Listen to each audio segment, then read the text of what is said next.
1 பேதுரு 5ஆம் அதிகாரம் 7வது வசனத்தை வாசியுங்கள். அவர் உங்களை விசாரிக்கிறவரானபடியால் உங்கள் கவலைகளை எல்லாம் அவர் மேல் வைத்து விடுங்கள். அவர் உங்களை விசாரிக்கிறவர்களானபடியால் உங்கள் கவலைகளை அவர் மேல் வைத்து விடுங்கள். நம்முடைய கவலைகளை ஏன் அவர் மேல் வைக்க வேண்டும்? அவர் நம்மை விசாரிக்கிறவர். அநேக கவலைகள் உண்டு. பிள்ளைகளை குறித்த கவலை, எதிர்காலத்தை குறித்த கவலை, குடும்பத்தை குறித்த கவலை, தேவைகளை குறித்த கவலை, அநேக கவலைகள் நம்மை சூழ்ந்து நிக்குது. ஆண்டவர் இந்த 9வது மாதத்துல நமக்கு சொல்லுகிற வார்த்தை, உன் கவலைகளை அவர் மேல் வைத்து விடு, அவர் உன்னை ஆதரிப்பார். ஆமென், அல்லேலூயா. அவர் உங்களை விசாரிக்கிறபடினால் உங்கள் கவலைகளை அவர் மேல் வைத்து விடுங்கள். நம்முடைய ஆண்டவர் நம்மை விசாரிக்கிற ஆண்டவர், விசாரிக்கிறவர்.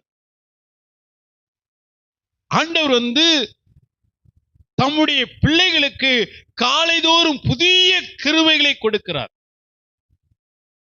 அதுபோல தன்னை தேடுகிற பிள்ளைகளை காலைதோறும் அவர் விசாரிக்கிறாராம்.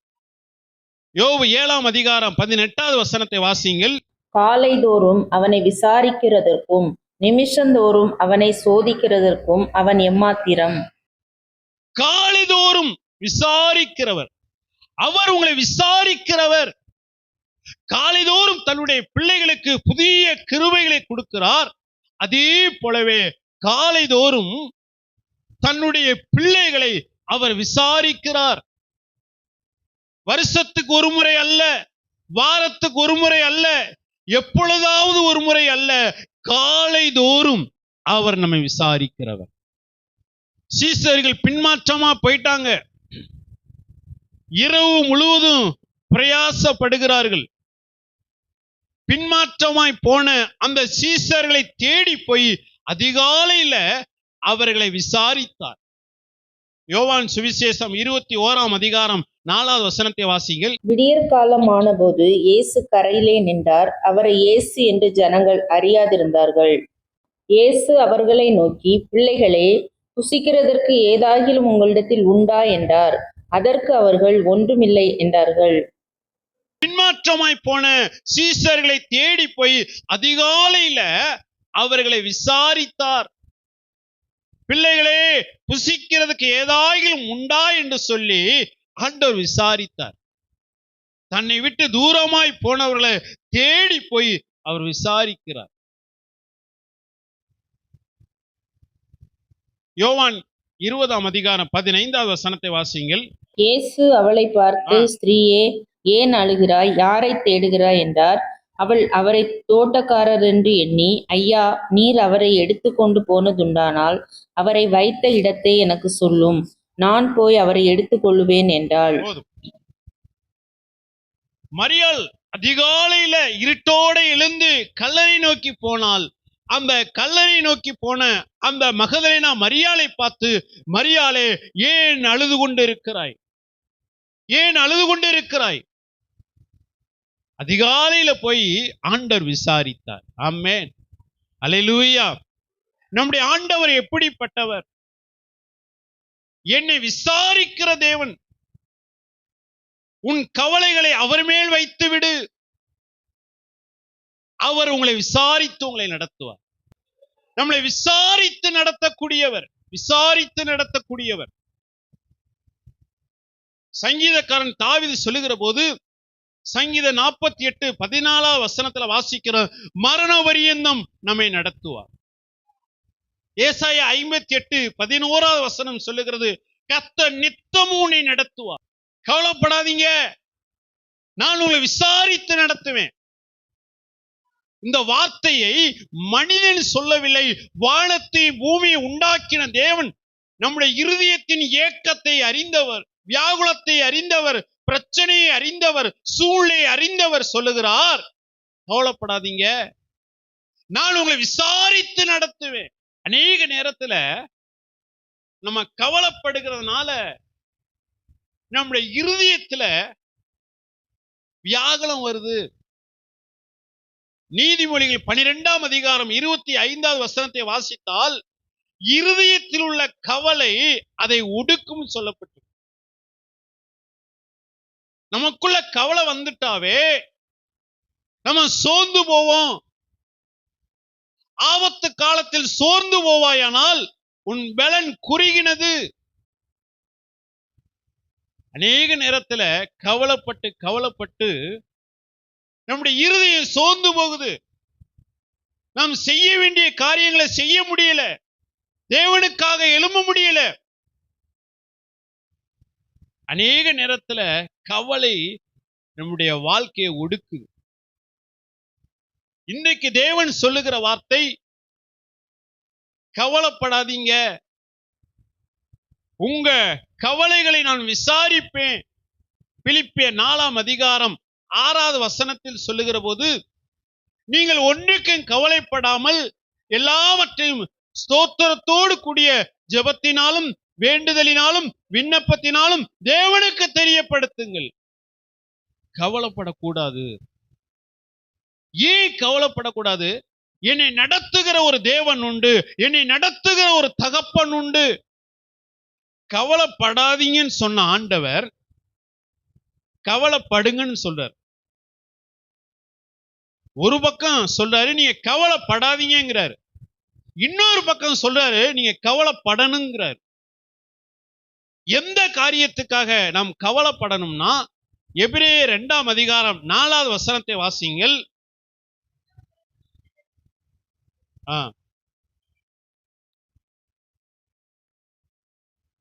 இவ்வளவு பெரிதான ரட்சிப்பை குறித்து நாம் கவலையற்று இருப்போமானால் தண்டனைக்கு எப்படி தப்பித்துக் கொள்வோம்? எந்த காரியத்துக்காக நம்ம கவலைப்படணும் அப்படின்னா, ஆவிக்குரிய வாழ்க்கையை குறித்து, ரட்சிப்பை குறித்து, தேவனை தேடுகிற காரியத்தை குறித்து, பரிசுத்தத்தை குறித்து, தேவனுக்கு அடுத்த காரியத்தை குறித்து நம்ம கவலைப்படணும். உலக காரியத்துக்கு கவலைப்படக்கூடாது, தேவைகளை குறித்து கவலைப்படக்கூடாது. ஆனால் ஆவிக்குரிய வாழ்க்கையை குறித்து, ஆண்டவர் நமக்கு கொடுத்த ரட்சிப்பை குறித்து அனுதினமும் நாம் கவலை உள்ளவர்களாய் இருக்கணும். நாம் ஆவிக்குரியவர்கள் என்று சொன்னாலே, ஆவிக்குரிய வாழ்க்கையில, ஆவிக்குரிய காரியத்துல நாம் கவலைப்படுகிறவர்களாக, கரிசனை உள்ளவர்களாக, கவனம் உள்ளவர்களாக இருக்கணும். ஏதோ சர்ச்சுக்கு வந்துட்டு போறோம் அப்படின்னு இல்லை. நான் வேதத்தை வாசிக்கணும், நான் ஜெபிக்கணும், நான் உபவாச கூட்டத்துல கலந்து கொள்ளணும், இன்னும் தெய்வீகத்துக்கு அடுத்த காரியத்துல ஆவிக்குரிய வாழ்க்கையில நான் வளரணும். ஆவிக்குரிய வாழ்க்கையை குறித்து நமக்கு கவலை தேவை. அதே நேரத்தில் பூமிக்குரிய காரியத்தை குறித்து, தேவைகளை குறித்து நீங்கள் நானும் கவலைப்படக்கூடாது. ஏன் கவலைப்படக்கூடாது? ஆண்டவர் என்னை விசாரிக்க கூடியவரா இருக்கிறார். நான் என்னுடைய கவலைகளை நான் சுமக்காதபடி என் தேவ சமூகத்துல, தேவனிடத்தில் அதை வைக்கிற போது அவர் என்னை விசாரித்து நடத்துவார். ஆண்டவர் தன்னுடைய மலை பிரசங்கத்துல தன்னை பின்பற்றி வந்த மக்களை பார்த்து, சீசர்களை பார்த்து கவலைப்படக்கூடாதுன்னு சொல்றார். நீங்க வாசிங்கள், மத்தேயு சுவிசேஷம் 6ஆம் அதிகாரம் 25 தொடங்கி 33வது வசனம் வரை வீட்டில் போய் வாசிங்கள். இப்ப 25வது வசனத்தை வாசிங்க. ஆகையால் எண்ணத்தை உண்போம், எண்ணத்தை குடிப்போம் என்று உங்கள் ஜீவனுக்காகவும், எண்ணத்தை உடுப்போம் என்று உங்கள் சரீரத்துக்காகவும் கவலைப்படாதிருங்கள் என்று உங்களுக்கு சொல்லுகிறேன். ஆகாரத்தை பார்க்கிலும் ஜீவனும், உடையை பார்க்கிலும் சரீரமும் விசேஷித்தவைகள் அல்லவா? ஆமென். ஆண்டவர் சொல்றாரு, எண்ணத்தை உண்போம், எண்ணத்தை உடுப்போம் என்று சொல்லி உங்கள் ஜீவனுக்காக, உங்க சரீரத்துக்காக நீங்க கவலைப்படாதீங்க. நம்ம ஜீவனோடு இருக்கணும்னா என்ன தேவை? ஆகாரம் தேவை. சரீரத்துக்கு உடை தேவை. இப்ப ஆண்டவர் என்ன சொல்றாருன்னா, இந்த ஆகாரத்தை காட்டிலும், இந்த உடையை காட்டிலும் ஜீவனும் சரீரமும் விசேஷமானது, விலையேற பெற்றது. நான் உங்களுக்கு ஜீவனை கொடுத்திருக்கிறேன், உங்களுக்கு சரீரத்தை கொடுத்திருக்கிறேன். யாரும் கொடுக்க முடியாத ஒன்றை நான் கொடுத்திருக்கிறேன். இந்த ஆகாரத்தையும் இந்த உடையையும் இந்த உலகத்தில் மக்கள் கொடுக்க முடியும், மனிதர்கள் கொடுக்க முடியும், உறவினர்கள் கொடுக்க முடியும். ஆண்டவர் எப்படி சொல்றார் பாருங்க, இந்த உலகத்தில் இருக்கக்கூடிய மனிதர்கள் இதை கொடுக்க முடியாது, யாரும் கொடுக்க முடியாத ஒன்றை நான் கொடுத்திருக்கிறேன். மனிதர்கள் கொடுக்கக்கூடிய ஆகாரத்தையும் உடையையும் நான் கொடுக்க மாட்டேனா? யார் வேணாலும் சாப்பாடு கொடுக்க முடியும், யார் வேணாலும் ட்ரெஸ் எடுத்து கொடுக்க முடியும், ஆனால் ஜீவனை கொடுக்க முடியாது, சரீரத்தை கொடுக்க முடியாது. ஆண்டவர் நமக்கு கொடுத்திருக்கிற இந்த ஜீவன் விலையேற பெற்றது, இந்த சரீரம் விலையேற பெற்றது. நீங்க ஆண்டவராய் இயேசு கிறிஸ்து இந்த உலகத்துல மனுஷகுமாரனாய் வாழ்ந்த நாட்கள்ல அவர் பண்ணக்கூடிய பிரசங்கத்தை நீங்க பாத்தீங்க அப்படின்னா ரொம்ப எளிமையா இருக்கும். மக்களுடைய திராணிக்கு தக்கதாக அவர் பேசினார். மனிதர்கள் அனுதினம் பார்க்கக்கூடிய, பயன்படுத்தக்கூடிய இந்த பொருட்களை வைத்து ஆண்டவர் எளிதா பிரசங்கம் பண்ணார். வெளிச்சத்தை பாருங்க, விளக்க பாருங்க, மரக்கால பாருங்க, விதையை பாருங்க, கடுக பாருங்க. இது எல்லாமே ஒவ்வொரு மனிதனும் அனுதினமும் தன்னுடைய வாழ்க்கையில பயன்படுத்தக்கூடிய பொருட்கள். ஆண்டவர் பூமிக்குரிய ஒரு காரியத்தை சொல்லி அதன் மூலமாக ஆவிக்குரிய ஒரு கருத்தை அவர்களுக்கு தேவன் உணர்த்துகிறார். இதுக்கு பேர் தான் உவமை. ஒரு காரியத்தை சொல்லி இன்னொரு காரியத்தை உணர வைப்பதுதான் உவமை. ஆண்டவர் எப்படி பிரசங்கம் பண்ற பாருங்க. நீ உலகத்துக்கு வெளிச்சமா இருக்கிறீங்க, விளக்கை கொளுத்தி மரக்கால மூடி வைக்காத, கடுகு விதை, நீங்க பூமிக்கு உப்பா இருக்கிறீங்க. இது எல்லாமே அனுதினமும் மனிதர்கள் பயன்படுத்தக்கூடிய பொருள். இப்ப இதை சொல்லிட்டு அதுக்குள்ள ஒரு ஆவிக்குரிய ரகசியத்தை, ஆவிக்குரிய காரியத்தை தேவன் உணர்த்துகிறார். இப்ப இந்த ஆகாரம், அதே போல உடை என்பது இந்த பூமிக்குரியது. எதுக்குரியது? பூமிக்குரியது. நல்ல கவனிங்க, கவனிச்சாதான் புரியும். ஜீவனோடு இருக்க ஆகாரம் தேவை, சரீரத்துக்கு உடை தேவை. இந்த ஆகாரமும் உடையும் இந்த பூமிக்குரிய காரியங்கள். ஆனால் தேவன் நமக்கு கொடுத்திருக்க ஜீவனும் சரீரமும் பரலோகத்துக்குரியது. சரீரம்னா இந்த சரீரம் இல்ல, இந்த சரீரம் இருந்தாத்தான் இந்த சரீரம் மகிமையின் சரீரமா மாறும்.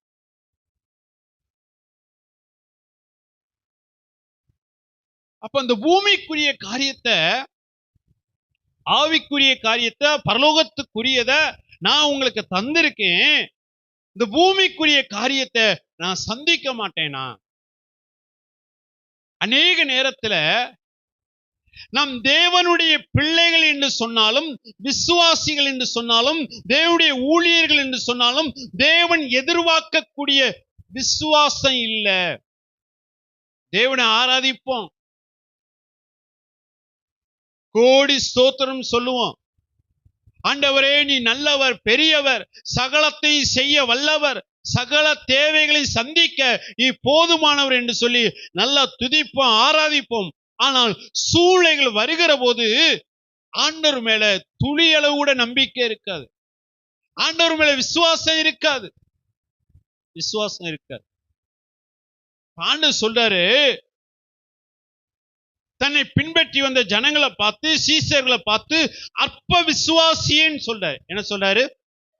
அற்ப விசுவாசினா விசுவாசமே இல்லையே, உனக்குள்ள விசுவாசமே இல்ல. இப்ப ஆண்டவரை இயேசு கிறிஸ்து ஏன் இந்த பிரசங்கத்தை செய்கிறார் என்று சொன்னால், தன்னை பின்பற்றி வரக்கூடிய பிள்ளைகளுக்குள்ளாக விசுவாசத்தை வர்த்திக்க பண்ண வேண்டும். அவர்கள் விசுவாசத்தில் வளர வேண்டும். விசுவாசத்தின் மூலமாக நன்மைகளை சுதந்திரித்துக் கொள்ள வேண்டும், பெற்றுக்கொள்ள வேண்டும் என்பதற்காக ஆண்டவர் இந்த பிரசங்கத்தை அப்படி பண்ணிட்டு இருக்காரு. இப்ப உங்களை பார்க்கும்போது உங்களுக்கு முதல்ல விசுவாசம் வரணும். என்ன விசுவாசம் வரணும்? நீங்க ஜீவனோடு இருக்கிறீங்கல்ல, ஆண்டவருக்கு நன்றி சொல்லி, ஆண்டவரே இந்த ஜீவனை கொடுத்திருக்கிறீங்க, இந்த ஜீவனுக்கு வேண்டிய ஆகாரத்தை நீங்க கொடுப்பீங்க. Praise the Lord. ஆண்டவரே சரீரத்தை கொடுத்திருக்கிறீங்க, இந்த சரீரத்துக்கு வேண்டிய உடையை நீங்க சந்திப்பீங்க. உங்களை பார்க்கும்போது நீங்க ஆண்டவருக்கு நன்றி சொல்லி உங்கள் விசுவாசம் பெருகணும். நம்ம அநேக நேரத்துல எப்பத்தான் எனக்கு சாவு வருமோ தெரியல, செத்து போனா நல்லா இருக்கும், ஆண்டவர் என்னை எடுத்துக்க மாட்டேங்கிறார், கூட்டிக்க மாட்டேங்கிறார். இதெல்லாம் நம்முடைய ரகசியம், மிகப்பெரிய வெளிப்பாடு. பார்த்தீங்களா, எலியா அவ்வளவு தூரம் பிரயாணம் பண்ணி போய் சூரச்செடி கீழே படுத்துட்டாரு. படுத்துட்டு அவர் சொல்றாரு, ஆண்டவரே என் ஆத்மாவை எடுத்துக்கொள்ளும். இதுக்காக நீ பிரயாசப்பட்டு போன, இவ்வளவு தூரம் நடந்து போன. அநேக நேரத்துல உன்னுடைய வாழ்க்கையில ஆண்டவர் ஜீவனை கொடுத்திருக்கிறார் என்று சொன்னால், நல்ல சரீரத்தை கொடுத்திருக்கிறார் என்று சொன்னால், நம்மை கொண்டு தேவ திட்டம் இருக்கு, உங்களை குறித்த தேவ திட்டம் இருக்கு. ஆண்டவர் ஜீவனோடு வைத்திருக்கிறார் என்று சொன்னால் உங்களை குறித்த தேவ திட்டம் இருக்கு. தேவ திட்டம் இல்லை அப்படின்னா உங்களை என்றைக்கோ அவர் பரலோகத்துக்கு கூட்டிட்டு போயிருக்கலாம், என்னை கூட்டிட்டு போயிருக்கலாம். ஆண்டவர் ஜீவனை கொடுத்திருக்கிறார் அப்படின்னா என்னை குறித்த தேவ திட்டம் இருக்கு. ஆமென். இப்ப எலியாவை பார்த்து ஆண்டவர் சொல்றாரு, எலியாவே உன்னை குறித்த காரியங்கள் உன்னுடைய கரத்தில் அல்ல, என்னுடைய கரத்தில் இருக்கு. எழுந்திரு, நீ செல்ல வேண்டிய தூரம் வெகு தூரம். நீ யெகூவை ராஜாவாக அபிஷேகம் பண்ண வேண்டும். எலிசாவை உன் ஸ்தானத்தில் அபிஷேகம் பண்ண வேண்டும். உனக்கான அக்கினி ரதம் இருக்கு, உனக்கான திட்டங்கள் இருக்கு. நீ ஏன் என் ஆத்துமாவை எடுத்துக்கொள் என்று சொல்லுகிறாய்? இல்ல, எழுந்திருந்தார். நம்ம அநேக நேரத்துல நான் ஏன் இந்த உலகத்துல வாழணும், நான் இருந்து என்ன செய்ய போறேன்? இல்ல, ஆண்டவர்கிட்ட சொல்லுங்க, ஆண்டவரே நீங்க ஜீவனை கொடுத்திருக்கீங்க அப்படின்னா என்ன வாழ வைப்பீங்க. எனக்கு சரீரத்தை கொடுத்திருக்கிறீங்கன்னா அதுக்குரிய தேவைகளை சந்திப்பீங்க. நீங்க கவனிங்க, நீங்க இந்த உலகத்துல ஒவ்வொரு நாளும் உங்களை பார்த்து ஆண்டவருக்கு நன்றி சொல்லணும். ஆண்டவர் செய்த நன்மைகளை பார்த்து நன்றி சொல்லுவது இரண்டாவது காரியம்.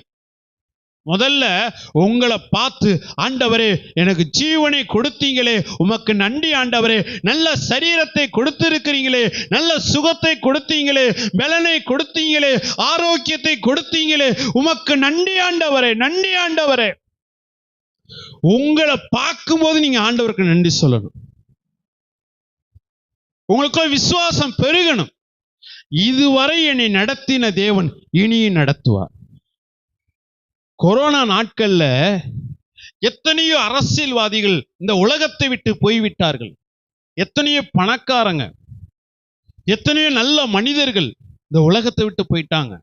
ஆனால் என்னை ஆண்டவர் கிருபையாக இந்த உலகத்தில் வைத்திருக்கிறார். நான் நிர்மூலமாகாதிருப்பது கர்த்தருடைய கிருபை. என்னை கர்த்தர் வைத்திருக்கிறார் என்று சொன்னால் எனக்குரிய திட்டங்கள் உண்டு, எனக்குரிய நோக்கங்கள் உண்டு. ஆமென். ஒருவேளை சாப்பாட்டுக்கு வழி இல்லையா, போட ட்ரெஸ் இல்லையா, ஆண்டவர் உங்களை உயிரோடு வைத்து இருக்கிறாரா, ஆண்டவருக்கு நன்றி சொல்லுங்க. ஆண்டவருக்கு நன்றி சொல்லுங்க.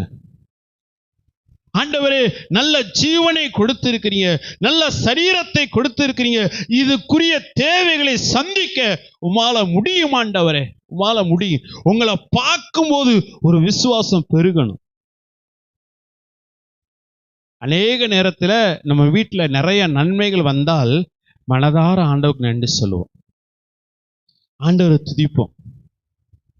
இன்னைக்கு பரிசுத்த ஆவியானவர் உன்னை பார்க்கும்போது நீ நன்றி சொல்லணும். ஆண்டவரே, நல்ல ஜீவனை கொடுத்து இருக்கிறீங்களே, உமக்கு நன்றி ஆண்டவரே.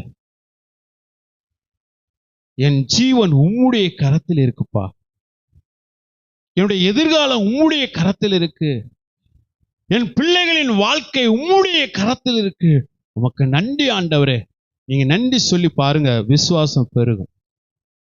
யாருக்கு தேவனுக்கு நன்றி சொல்லி தேவனை துதிக்கிறார்களோ அவங்க வாழ்க்கையில விசுவாசம் பெருகும். ஒரு மனிதனுடைய வாழ்க்கையில ஆண்டவர் விசுவாசத்தை துவக்கி வைத்திருக்கிறார். ஆனால் அந்த விசுவாசத்தை நான் வர்த்திக்க பண்ண வேண்டும், நாம் தான் வளர்த்து கொள்ள வேண்டும்.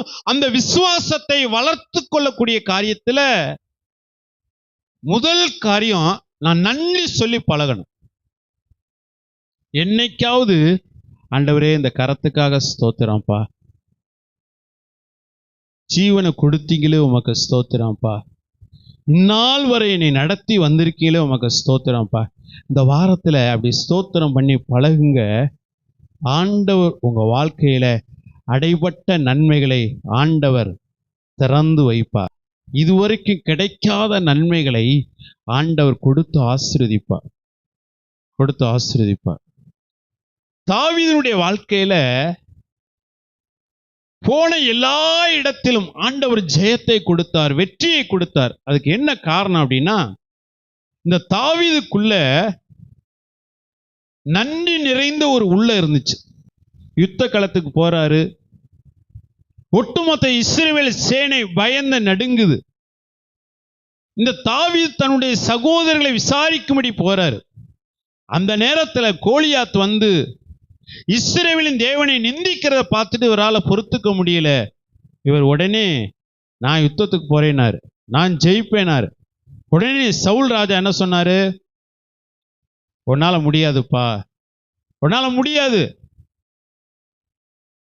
உலகத்துல பழமொழி சொல்லுவாங்க, ஆடி காத்துல அம்மியே பறக்குதுன்னா இலவு மஞ்சு ஏமாத்துறான் அப்படிம்பாங்க. இங்க பாருங்க, யுத்தத்துக்கு நல்ல ட்ரைனிங் எடுத்த ஆட்கள்லாம் ஒதுங்கி நிக்கிறாங்க.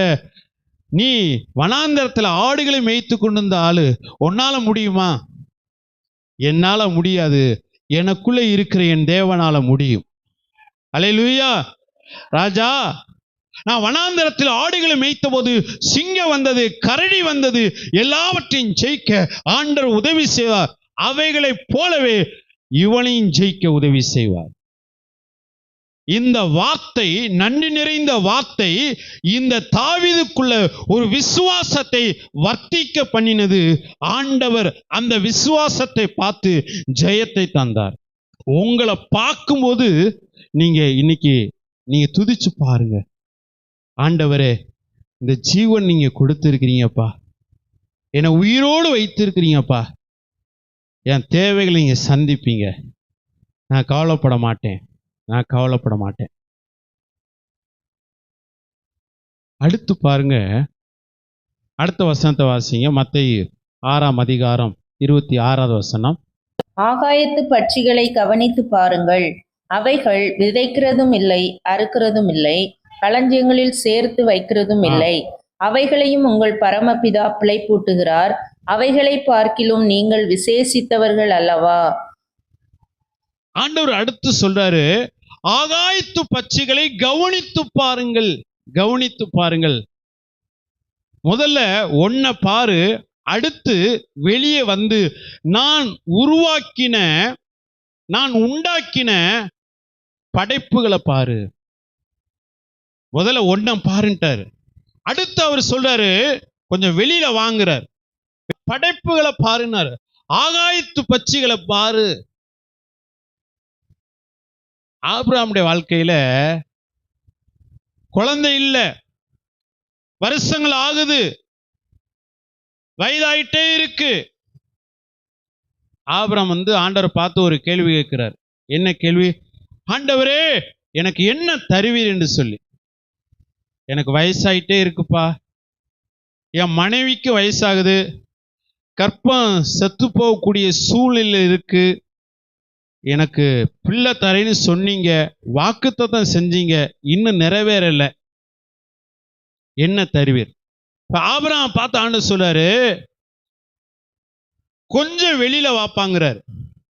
நீ போட்ட கூடாரத்துக்குள்ள இருந்தீனா நான் வைத்திருக்கக்கூடிய தேவ திட்டங்களை நீ அறிந்து கொள்ள முடியாது, தேவனுடைய மகிமையை பார்க்க முடியாது, தேவனுடைய வல்லமையை பார்க்க முடியாது. அதனால நீ போட்டிருக்க அந்த கூடாரத்தை விட்டு நான் போட்ட ஒரு கூடாரம் உண்டு, வானத்தை அண்ணாந்து பார். கொஞ்சம் வெளியில வாப்பா. உன் கூடாரத்துக்குள்ள இருந்தீனா நான் உனக்காய் வைத்திருக்கிற திட்டம் தெரியாது. கொஞ்சம் வெளியில வாங்கினார். வெளியில வந்தவனே, நான் போட்ட கூடாரத்தை பாரு, அதுல இருக்கக்கூடிய நட்சத்திரத்தை எண்ணி பாரு, இவ்வளவாய் உன் சந்ததி இருக்கும்னார். பழைய ஏற்பாட்டுல ஆபிரகாம்கிட்ட தேவன் அப்படி பேசினார். புதிய ஏற்பாட்டுல ஆண்டவராய் இயேசு கிறிஸ்து முதல்ல ஒன்ன பாரு, இப்ப கொஞ்சம் வெளியே வந்து நான் படைத்த படைப்புகளை பாரு, ஆகாயத்து பட்சிகளை கவனித்து பாருங்கள், அவைகள் விதைக்கிறதும் இல்ல, அறுக்கிறதும் இல்ல, களஞ்சியத்தில் சேர்த்து வைக்கிறதும் இல்ல, அவைகளை நான் பிழைப்பூட்டுகிறேன். அந்த வசனத்தை மறுபடி வாசிங்களே. விதைக்கிறதும் இல்லை, அறுக்கிறதும் இல்லை,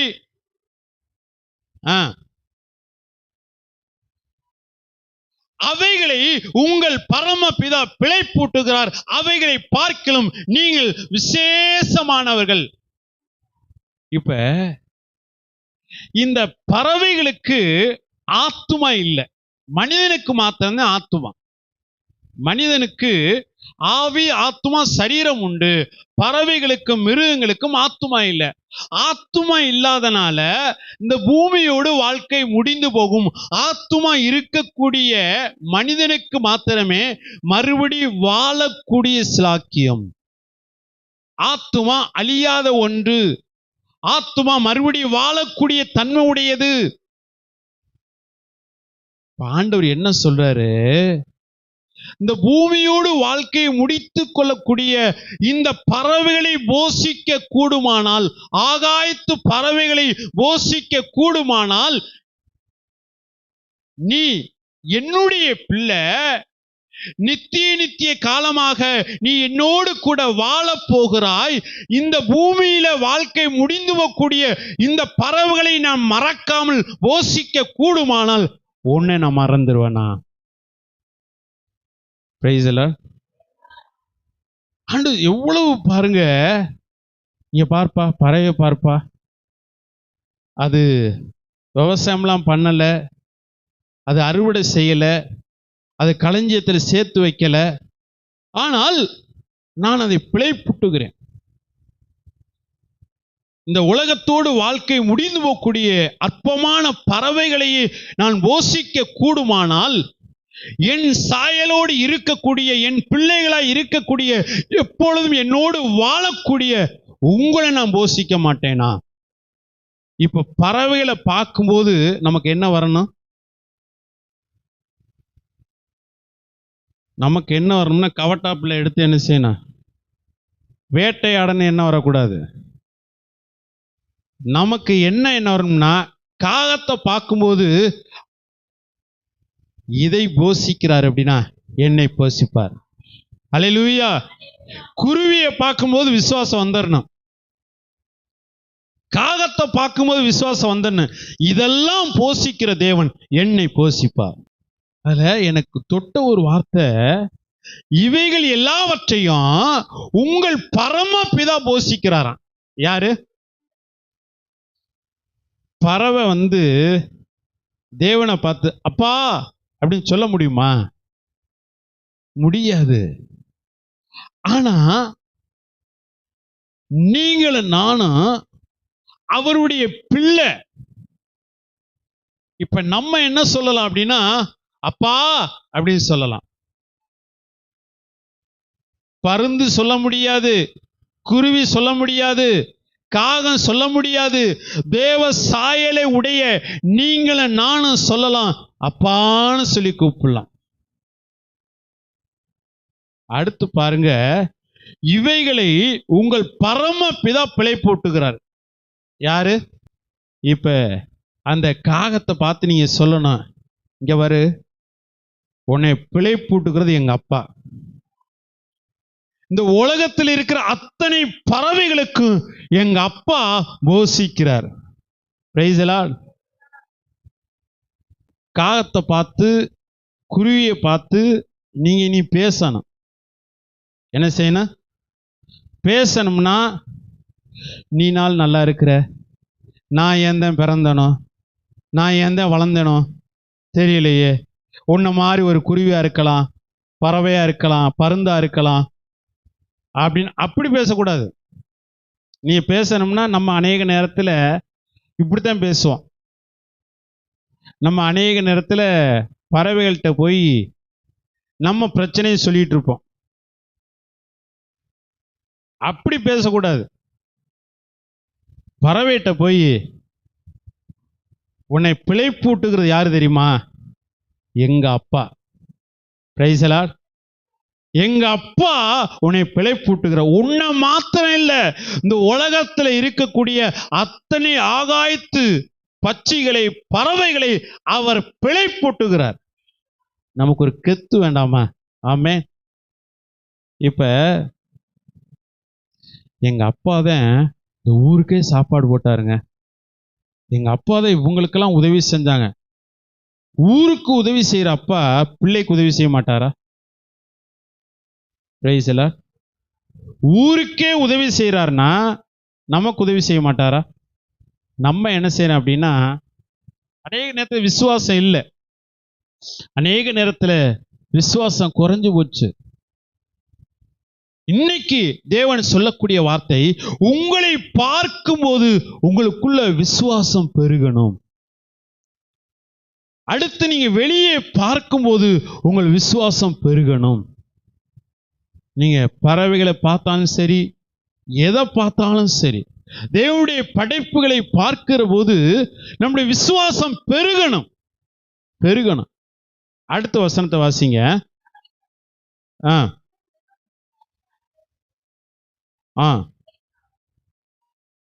ஆ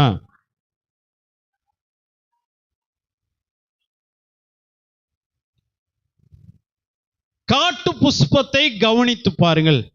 பறவையை கவனித்து பாருங்கள் சொன்னாரு. இப்ப காட்டு புஷ்பத்தை, என்ன புஷ்பம்?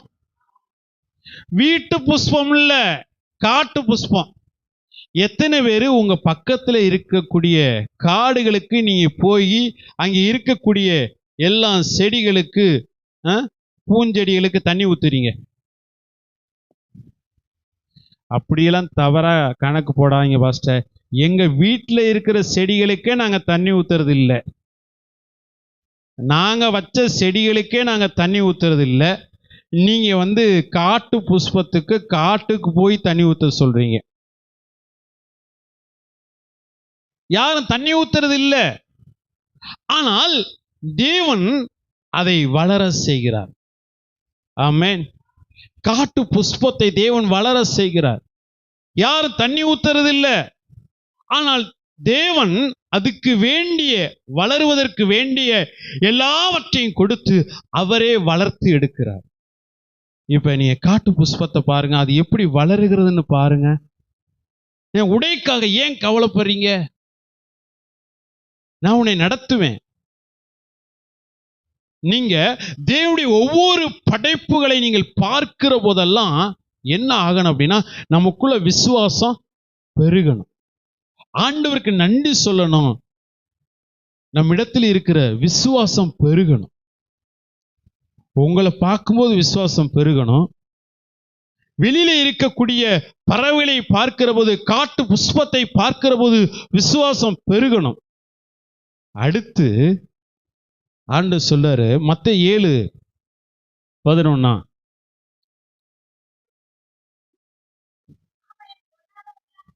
ஆ ஆ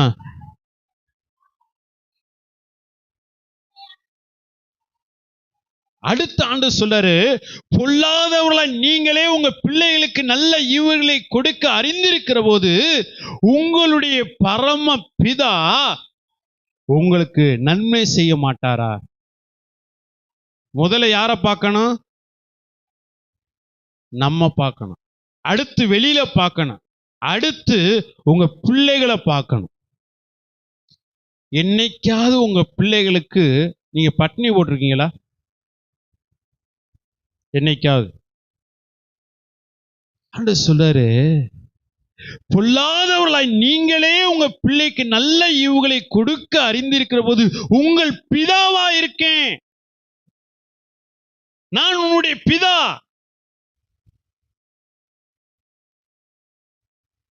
நான் உன் தேவைகளை சந்திக்க மாட்டேனா? ஏன் நீ கவலைப்படுற? ஏன் நீ கவலைப்படுற? இந்த நேரத்தில் இந்த வார்த்தையை பரிசுத்த ஆவியை நமக்கு நினைப்பூட்டுகிறார் என்று சொன்னால், நம்ம பூமிக்குரிய காரியத்துக்கு உணவுக்காகவோ உடைக்காகவோ தேவைகளுக்காகவோ நாம் கவலைப்படாமல் நாம் செய்ய வேண்டிய ஒரு காரியம் உண்டு. முதலாவது தேவனுடைய ராஜ்யத்தையும் நீதியும் தேடு. நான் அடிக்கடி சொல்லுவேன், தேவ சமூகத்தில் வருகிற போது நம்முடைய இருதயம் கொழுந்து விட்டு எரியணும். தேவ அன்பு அனல் மூட்டப்படணும். தேவன் மேல ஒரு பாசம் வரணும். ஏதோ சாத்தானுக்கு பயந்து சர்ச்சுக்கு வரக்கூடாது. தேவன் மேல இருக்கிற பாசத்தினால சர்ச்சுக்கு வரணும். சில பேர் சர்ச்சுக்கு வர்றதுன்னா, சர்ச்சுக்கு போகலைன்னு வச்சுங்க, கெட்ட கெட்ட சொப்பனமா வரும். என்ன, தேவனுடைய பாதுகாப்பு இருக்காது, தடைகள் நிறைய வரும், பிள்ளைகளுக்கு வியாதி வரும். அதனால கொஞ்ச நேரம் இங்க இருக்கிறத எங்க போய் இருப்போம்? சர்ச்சில் போய் இருப்போம் அப்படின்னு சொல்லிட்டு அதுக்காக சர்ச்சுக்கு வருவோம். சாத்தானுக்கு பயந்தல்ல, தேவன் மேல் வைத்திருக்கிற பாசத்தினால. ஏன் சொல்றேன் அப்படின்னா, ஒரு வைராக்கியம், ஒரு வாஞ்சை, கர்த்தருடைய ஆலயத்துக்கு போகணும், கர்த்தருடைய சன்னிதானத்துக்கு போகணும், தேவ சமூகத்துக்கு ஓடி வரணும். நமக்கு ஆரம்பத்தில் அந்த வாஞ்சை இருக்கு, போக போக போக அந்த வாஞ்சை குறைஞ்சிருது. எனக்கு அருமையான தேவனுடைய பிள்ளைகளே, கவலைப்படாதீங்க, நான் உங்களை விசாரித்து நடத்துவேன். நம்முடைய வாழ்க்கையில் அநேக கவலைகள் இருக்கு. அந்த கவலையில நீங்க இருந்து விடாதீங்க.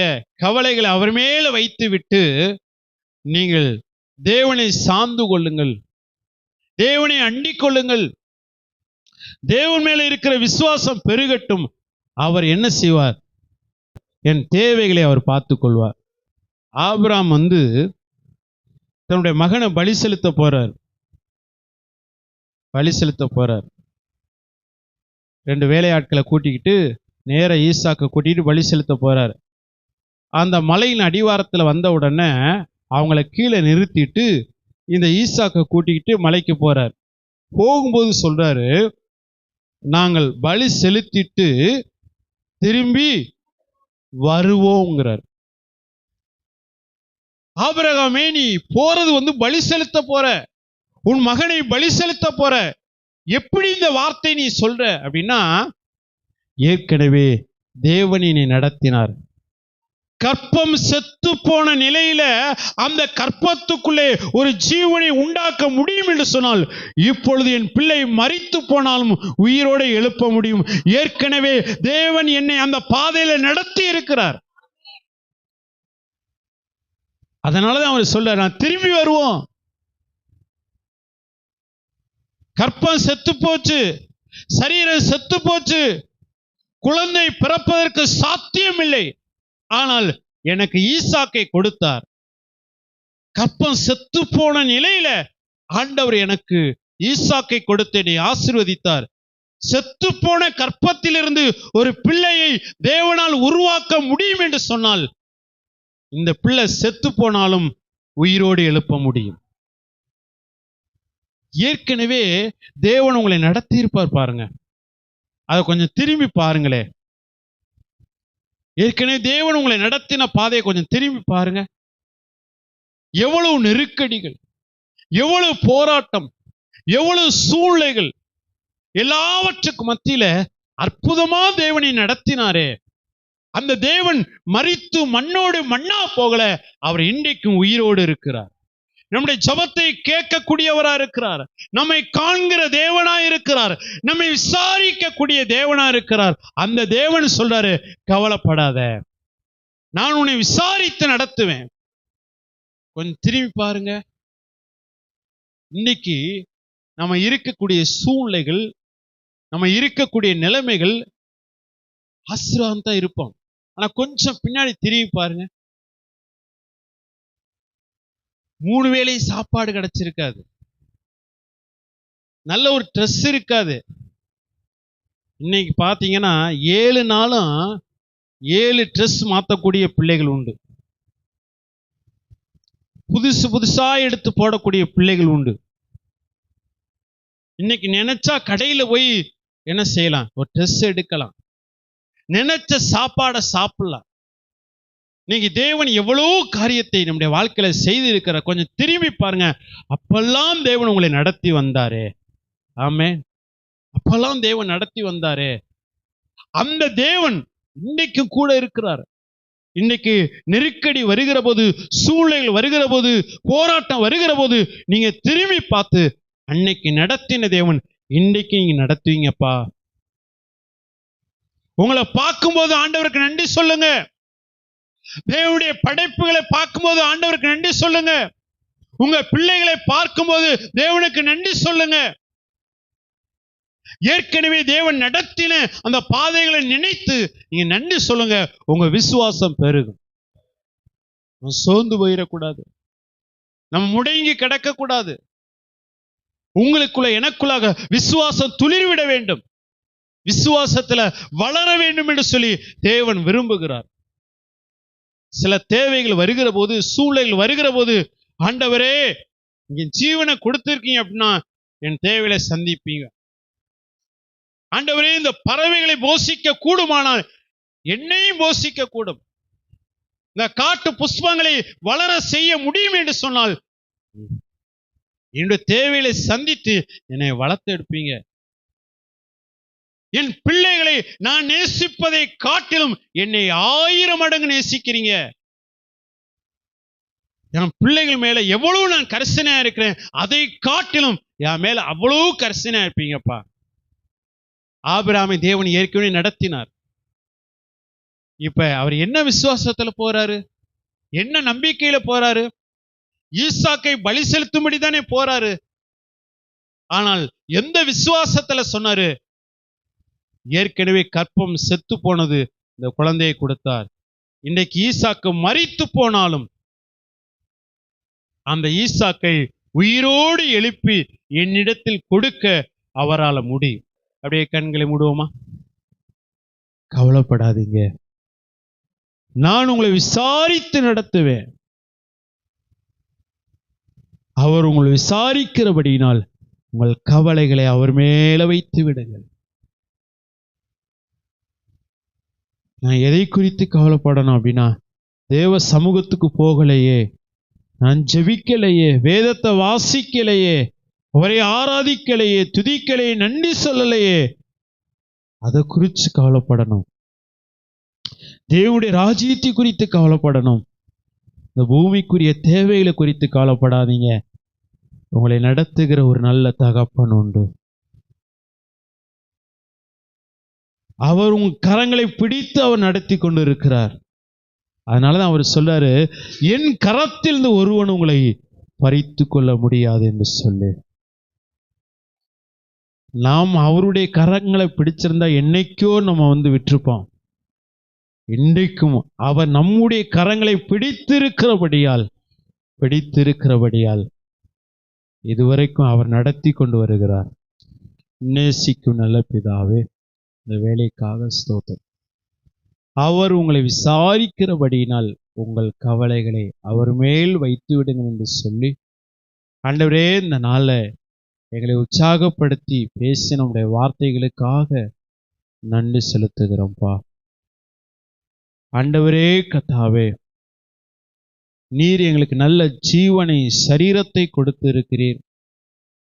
யாரும் கொடுக்க முடியாத இந்த ஜீவனையும் சரீரத்தையும் கொடுத்து இருக்கிறீர். இந்த சரீரத்துக்கு தேவையான ஆகாரத்தையும் உடையை நீங்க சந்திப்பீங்கப்பா.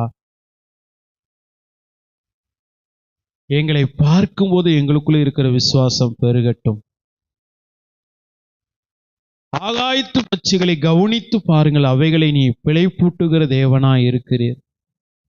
காட்டு புஷ்பத்தை வளர செய்கிற தேவனாய் இருக்கிறீர். உடைய படைப்புகளை பார்க்கிற போது எங்கள் விசுவாசம் பெருகட்டும். எங்கள் பிள்ளைகளை பார்க்கிற போது எங்கள் விசுவாசம் பெருகட்டும்பா.